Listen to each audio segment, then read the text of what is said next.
un podcast de Cooperativa. Este es el podcast de Lo que queda del día, una presentación de cooperativapodcast.cl, otra forma de escuchar.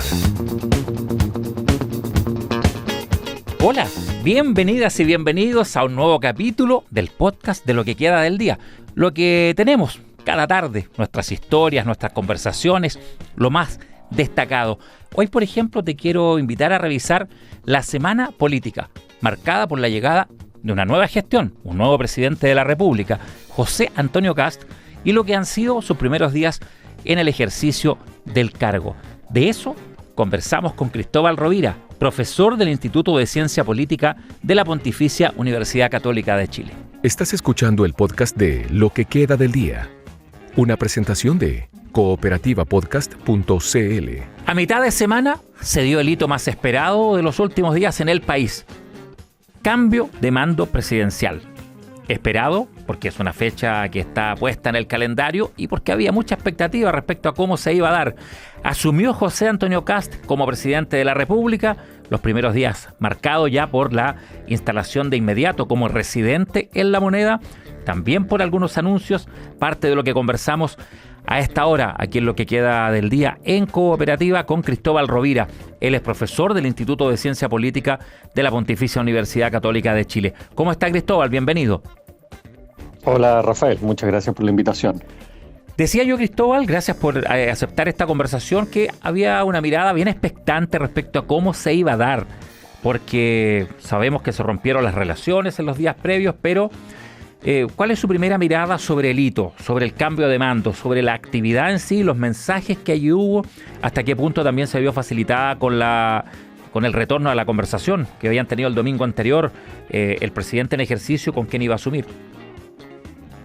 Bueno, yo creo que como tú bien señalas, esta es una transición que en cierto sentido ha sido diferente a otras transiciones, primero que nada por ese quiebre del diálogo, lo cual en cierta manera es algo novedoso en la tradición republicana de Chile, y yo creo que tiene que ver con la aparición de este nuevo gobierno, que claramente es otro tipo de derecha a las otras derechas que hemos visto antes que llegan al poder. Estoy pensando en los dos gobiernos de Sebastián Piñera, y por lo mismo es que vemos que aquí los énfasis son diferentes, y esto se ve en que las formas con las cuales se asume el poder, estoy pensando en ese quiebre del diálogo, aunque después se retoma, y también con esta idea de que este es un gobierno de emergencia, marca un sello diferente a los otros tipos de gobiernos de derecha que hemos visto en Chile.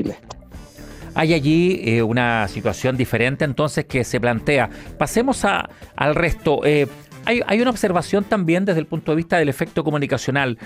Por ejemplo, se instala José Antonio Kast en La Moneda, decide, ¿cierto?, su gobierno hacer público y notorio el traslado de muebles, el ingreso de un colchón.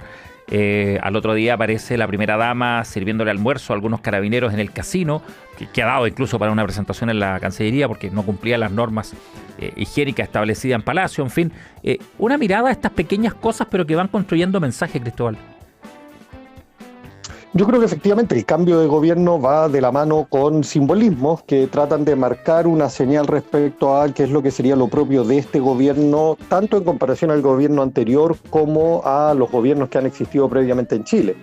Ahora bien, yo creo que símbolos más, símbolos menos, más temprano que tarde, la pregunta de fondo es cuál es la agenda de gobierno que se viene para adelante, qué reformas se van a implementar y hasta qué punto eso va a tener un efecto en las tasas de aprobación presidencial. Yo creo que esa es la gran pregunta que estaremos atentos y que vamos a ver cómo se desenvuelve en los próximos meses. O sea, dice usted, una vez que se despeje este debate de si el casino o no, si, por ejemplo, el logo era bueno o era malo, digamos, habrá que ver si se cumple, por ejemplo, lo prometido. Hay ya ciertos recordatorios de la zanja o de qué iba a pasar con inmigrantes ilegales, en fin. Por cierto que sí, porque aquí no olvidemos de que parte importante de las personas que han votado por este gobierno, no olvidemos que esta es la primera elección que tenemos con el voto obligatorio, por lo tanto participó mucha más gente de la que participaba históricamente, y muchas de esas personas yo creo que no han votado por José Antonio Kast por este tipo de símbolos, sino que han votado porque esperan de que parte importante de esas promesas que él hizo durante su campaña puedan ser cumplidas. y por lo tanto lo que está por verse es si en las próximas semanas y meses va a estar a la altura de responder a esas mismas expectativas que en parte este mismo gobierno generó. Y en ese sentido yo creo que estos símbolos que generan un debate, por cierto que sí, pero creo que más temprano que tarde el debate va a girar a otras cosas respecto a hasta qué punto mejora la situación del país en varios de esos puntos que se mencionaron durante campaña.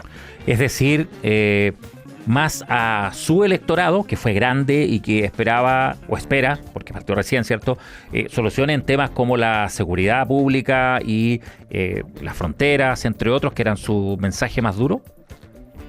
Claramente, porque no olvidemos que este gobierno hizo y sigue diciendo hasta el día de hoy de que el país enfrenta una emergencia y por lo tanto gran parte de esos optantes lo que están esperando es ver de hasta qué punto esas emergencias que se han planteado son realmente solucionables en el corto y en el mediano plazo. Yo creo que eso es lo que vamos a ver de hasta qué punto logra cumplir esas expectativas o no. Y lo que también sabemos a lo largo del tiempo de nuestra democracia, de que las lunas de mieles presidenciales son cada vez más cortas. O sea, yo creo que el tiempo que tiene este gobierno para poder demostrar de que efectivamente logra avanzar es más breve de lo que han tenido otros gobiernos en el pasado. Por lo tanto, yo creo que vamos a estar expectantes a ver cómo logra solucionar el tema de esas expectativas generadas. Es la conversación aquí en Lo que queda del día en Cooperativa con Cristóbal Rovira, profesor del Instituto de Ciencia Política de la Pontificia Universidad Católica de Chile. Cristóbal, el cruce respecto al rol del gobierno también tiene que ver mucho, ¿cierto?, con lo que está pasando en el Congreso en cuanto a, por ejemplo, cómo quedaron en definitiva la presidencia de las cámaras, cómo quedó la oposición en el Poder Legislativo. Yo creo que lo que sabemos es de que este es un Congreso que es fragmentado y que las mayorías no son tan simples. ¿En qué sentido no son tan simples? Que si uno simplemente hace la aritmética de los votos en la Cámara Baja, la derecha tiene que necesariamente pactar con otras fuerzas políticas para lograr establecer una mayoría y en la Cámara Alta hay un empate técnico. Por lo tanto, lo que tiene que hacer el gobierno es construir una mayoría. Vimos por las votaciones de que eso funcionó relativamente bien porque lograron de alguna manera poner a sus candidatos tanto en la presidencia de la Cámara Baja como de la Cámara Alta, pero hay que ver cómo ahora eso se traslapa en poder de negociación legislativa para tener mayoría. Y ahí yo creo que estamos todos expectantes a ver cuánto de eso va a funcionar y de qué manera. Ahora, ¿cuál debería ser o cuál cree Cristóbal que va a ser el mayor riesgo y por ende la principal preocupación de la gestión de José Antonio Kast en estos primeros 90 días, que es un plazo que él mismo se ha planteado? ¿Los propios o las críticas de extraños? Porque hay una amplia mayoría que votó y que todavía está en luna de miel, ¿cierto?, pero que seguramente espera allí en reconstrucción, en la frontera, espera movimientos concretos. Yo creo que aquí hay dos desafíos grandes. Uno es el que tú mismo señalas de que aquí en 90 días supuestamente vamos a ver resultados. Yo creo que está por verse cuántos resultados y qué tipo de resultados logra este gobierno en un periodo de tiempo corto. Pero yo creo que hay un segundo desafío que quizás es más de mediano y de largo plazo y es respecto a cuál es el verdadero José Antonio Kast. El José Antonio Kast que apareció después de haber ganado la segunda vuelta electoral dio un discurso llamando a construir alianzas, a tender puentes, a dialogar, a establecer eventualmente pactos con la oposición. Pero el José Antonio Kast que uno conoce en su trayectoria política en la Cámara de Diputados y como candidato presidencial y como presidente del Partido Republicano, es una persona de que nunca ha mostrado signos claros de tender puentes y establecer diálogos. Y yo creo que la pregunta que muchos nos hacemos es ¿cuál es el verdadero presidente de la República? ¿El que apareció ese día después de la elección llamando a construir diálogo? ¿O es el personaje que nosotros conocemos en su larga trayectoria política que sistemáticamente se ha opuesto a una serie de reformas que son demandadas por la ciudadanía? Y yo creo que esa es una tensión abierta que estamos por ver cómo se va a desenvolver. Cristóbal Rovira analizando estos primeros días de José Antonio Kast. Respecto a la situación de convivencia en el barrio, la convivencia internacional pareciera que está tranquila, de acuerdo a cómo quedó también expresado, ¿cierto?, con las distintas delegaciones. El Frente Relaciones Exteriores, ¿va a ser más relevante de lo pensado después de lo que fue los últimos días de campaña y lo que han sido estos meses previos a asumir? Yo creo que el frente de las relaciones exteriores, pensando sobre todo en la región, yo creo que no es tan simple. Y a lo que estamos viendo es de que hay algunos gobiernos donde hay una afinidad muy clara entre el gobierno de José Antonio Kast y, por dar un ejemplo, en Argentina con Milei, pero no olvidemos que en Colombia hay elecciones este año donde la centroizquierda está en el poder, hay que ver que se mantiene ahí. En Brasil vamos a tener elecciones y está por verse si es que Lula puede ser reelegido o no, pero vimos, por dar un ejemplo, de que inicialmente iba a venir el presidente Lula, pero dada la invitación a el principal opositor de Lula, que es el hijo de Bolsonaro, terminó rompiéndose la posibilidad de que llegue el presidente de Brasil. Entonces, yo creo que esas relaciones internacionales hay que ver nuevamente cómo se desenvuelve tanto el presidente como el canciller en esta idea de qué es lo que ellos van a primar, el establecer diálogo solo con aquellas fuerzas políticas con las cuales ellos mantienen una ideología, que fue el encuentro que tuvo en Miami con otros candidatos y presidentes que son claramente del espectro de la ultraderecha, o más bien establecer un diálogo con distintos actores políticos independientes de su ideología. Y eso nuevamente está por verse. Y allí no se puede fiar, diría usted, a propósito de lo del Parlamento, de fragmentado, no se puede fiar una relación estable ni con el barrio, ni con otros actores, tomando en cuenta el factor Trump, por ejemplo, las presiones que en algunos países han sido aceptadas a primera manera. Yo creo que aquí lo que uno esperaría, que hay una determinada tradición en general en Chile, en que las relaciones internacionales son una política de Estado y que deberían trascender cuál es la preferencia ideológica del presidente de turno. En el fondo la pregunta es hacerse qué es lo que Chile necesita como país y en base a eso establecer una política de Estado. Y aquí es, insisto, donde yo creo que está por verse si es que eso es lo que va a primar o si más bien va a primar una relación solo en base a tratar de establecer contactos y vínculos con aquellos actores donde José Antonio Kast se siente cómodo ideológicamente. Y insisto que eso está por verse. Ha habido también una mirada en los días previos, Cristóbal, respecto a cómo Donald Trump se ha desempeñado día a día, copando la agenda literalmente, digamos. Mi discurso es largo, son mis preguntas largas, en fin. ¿Hay algo allí? ¿Se intuye algo de José Antonio Kast en eso, en sus primeros días? Más allá de que, claro, los primeros días todo es noticia de lo que haga, ¿cierto? Pero ¿podría allí haber un sello en su agenda diaria? Yo creo que, como tú bien señalas, al inicio de un gobierno la atención está 100% puesta en qué es lo que se hace y qué es lo que no se hace. Por lo mismo, este tipo de símbolos que conversábamos al inicio son muy relevantes, pero a medida de que el gobierno pasa y empieza a ser más normal, por así decirlo, yo creo que ese tipo de actos simbólicos empiezan a tener menor peso y lo importante es ahí qué es lo que efectivamente logra en términos prácticos para la ciudadanía. ¿Hasta qué punto su agenda mediática va a ser similar a la de otros actores de ultraderecha, como puede ser una figura como Milei o como Trump? Yo lo veo menos probable por el estilo político que tiene José Antonio Kast, que claramente es un político más serio, más tradicional, y que no tiene el tipo de verborrea, por así decirlo, o estilo similar al de otros actores. Pero insisto, tenemos que ver cómo tiene 2 días en el poder, hay que ver cómo esto sigue asentándose en la moneda. Cristóbal Rovira, ¿cómo evalúas también las primeras acciones concretas? Por ejemplo, hacer ver que el presidente Kast es probable que indulte a condenados en el contexto del estallido que son integrantes de las Fuerzas Armadas y de Orden, o fueron, y después de sanciones, ¿cierto?, y condenas, fueron sacados también de estas instituciones. Hoy se vio un pequeño retroceso en cuanto a decir que en su minuto se hablará de eso, se estudiará. ¿A qué estrategia y qué riesgos se pueden correr con este tipo de acciones, pese a tener hoy una mayoría? A ver, yo creo que lo que sabemos en Chile, y esto tanto por el gobierno pasado de Boric como en gobiernos anteriores, el tema de los indultos es muy sensible para la opinión pública. Es verdad que es una facultad presidencial y si el presidente lo decide tiene el poder para hacerlo. Pero mediáticamente, en términos de opinión pública, justificar eso es muy difícil. O sea, yo creo que ahí hay un riesgo. El presidente legalmente tiene el derecho para hacerlo. Si lo hace de buena manera, apegado al derecho, lo puede hacer. Pero yo creo que jugarse por esa carta tan temprano de haber iniciado, yo creo que es una medida arriesgada. Pero como tú bien señalabas, esto está en debate, está por verse si se implementa o no y de qué forma se termina implementando. No obstante, la que ya nos muestra es una señal respecto a cuáles son las prioridades del gobierno. En sus 2 días ya se empieza a hablar de que esto pareciera ser una prioridad, más allá de otro tipo de temáticas que uno pensaría que para el grueso de la ciudadanía son mucho más relevantes que aquello. Pero insisto, tenemos que ver si decanta en un papel firmado por el presidente o si es más bien un debate que es más bien simbólico y que no termine llevando a cuestiones de legislación práctica de dar esos indultos.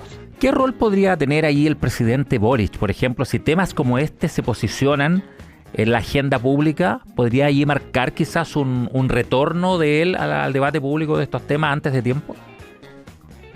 Yo creo que esa es una pregunta que hay que ver respecto a cómo el presidente mismo se quiere posicionar en su rol de expresidente, y yo creo que hay una pregunta además de fondo respecto a cómo la oposición se articula o no. En este primer intento de articularse en la Cámara Baja nos dimos cuenta de que no se logró articular de buena manera y por lo tanto yo creo que hay una pregunta abierta respecto aquí de cómo es que el mundo de la oposición en su conjunto, donde el expresidente Boric podría ser un vocero o no, termina articulándose para tratar de desarrollar un discurso, ya sea crítico o poner ciertos énfasis que les parezca necesario hacia el tipo de políticas públicas que puede tratar de implementar o no el gobierno actual. Cristóbal Rovira, conversando aquí en Lo que queda del día en Cooperativa, profesor del Instituto de Ciencia Política de la Pontificia Universidad Católica de Chile. Hoy algunos representantes de la derecha, Cristóbal, invitaron a la expresidenta Michelle Bachelet a que ella quizás podría tomar iniciativas, hacer un poco más de esfuerzo, así lo decían sectores de Chile Vamos, por ejemplo, hoy, para conseguir efectivamente un apoyo concreto del gobierno de José Antonio Kast en su postulación a Naciones Unidas. ¿Cómo ve ese factor, esa arista que va a tener también el debate político interno durante este año? Yo creo que eso lo que nos refleja es que este gobierno es una articulación de distintos tipos de derecha. Una derecha que nosotros la conocemos relativamente bien porque ha estado 2 veces en el gobierno, que es la derecha de Chile Vamos, pero la que llega al poder, quien controla la presidencia de la República, es otra derecha.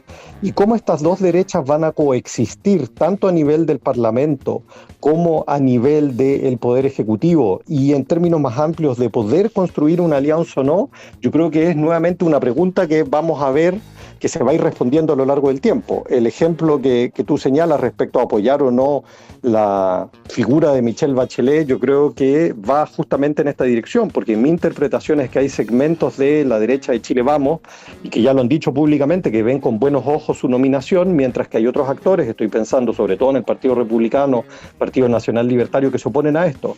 Entonces, este va a ser un debate de muchos más que se van a venir para adelante, de hasta qué punto estas distintas derechas van a actuar en conjunto, o hasta qué punto estas derechas se pueden terminar dividiendo, lo cual va a afectar la capacidad de gobernabilidad tanto en el Parlamento como al interior del Poder Ejecutivo.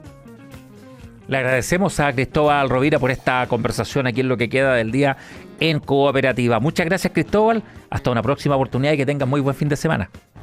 Muchas gracias por la invitación. Estás escuchando el podcast de Lo que queda del día, una presentación de cooperativapodcast.cl. Es el 13 de marzo de 2013, un día como hoy. Annuncio vobis habemus papam.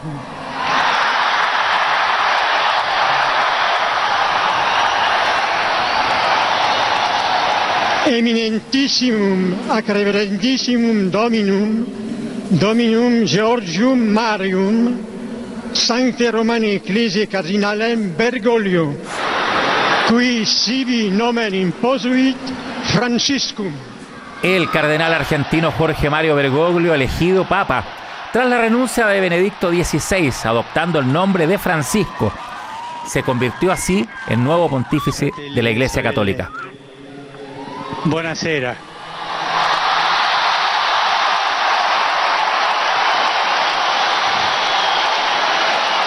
Voi sapete che il dovere del conclave era di dare un vescovo a Roma.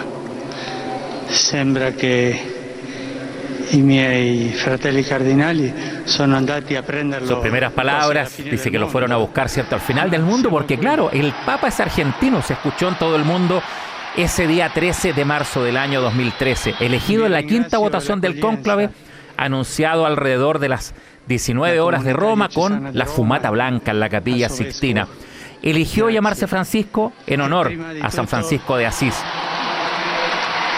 Prima di tutto vorrei fare una preghiera por il nostro vescovo emerito Benedetto XVI. Nació en Flores, en Buenos Aires, en 1936.